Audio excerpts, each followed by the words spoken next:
This is week 40.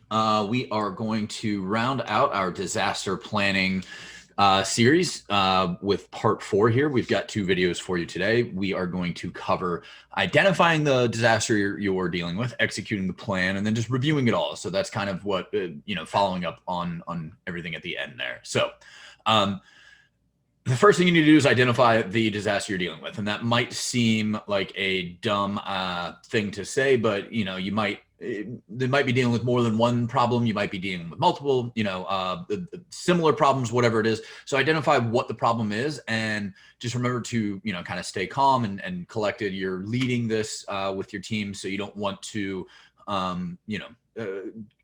your lack of composure to rub off on your team. If there's an obvious disaster or issue, like your building is on fire, deal with that first before you start pulling out a plan. I don't want you to go pull out your plan to figure out how to deal with a warehouse fire if the building's still on fire.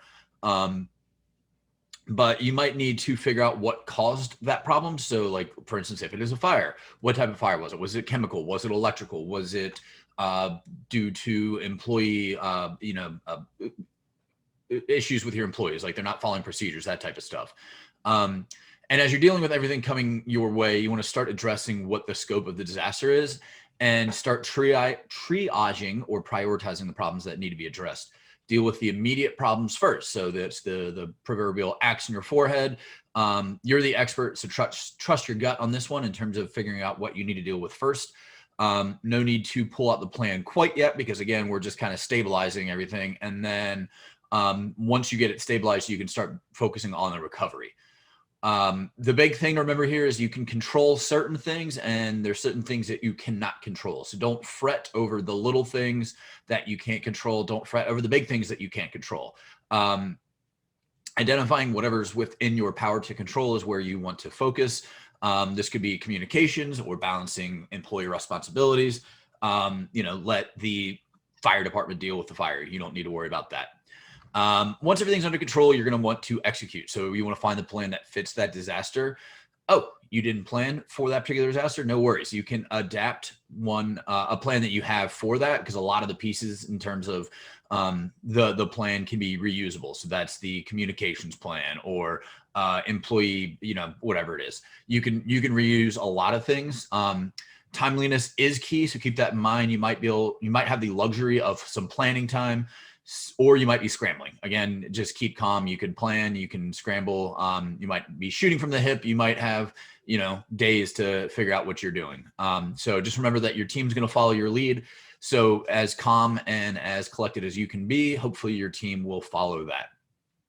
You want to then initiate the plan, start with task 1 and go from there. It's that simple. You're going to start at the top and just start going through the list. If you have time, review with your team or whoever may be helping you to direct everyone. So run through the plan with everybody. They know what their marching orders are. Keep in mind that everything you've considered up until this point. So you want to know strengths and weaknesses, your personal strengths and weaknesses, your employees, your businesses, etc. Don't forget about communications. I'm probably going to mention that numerous times. And go through what you think you could probably cut out of the plan. So you might have something in there for, like whatever it is, like in terms of communications plan, let's say, but you don't need that. So just cut it out just to keep it, cluttered, or less cluttered. Work through your task list, adjust as necessary. And remember, no plan is perfect. So even if you planned for this exact scenario, there's going to be steps that you missed. There's going to be stuff in there that you don't need to do. That's just part of planning.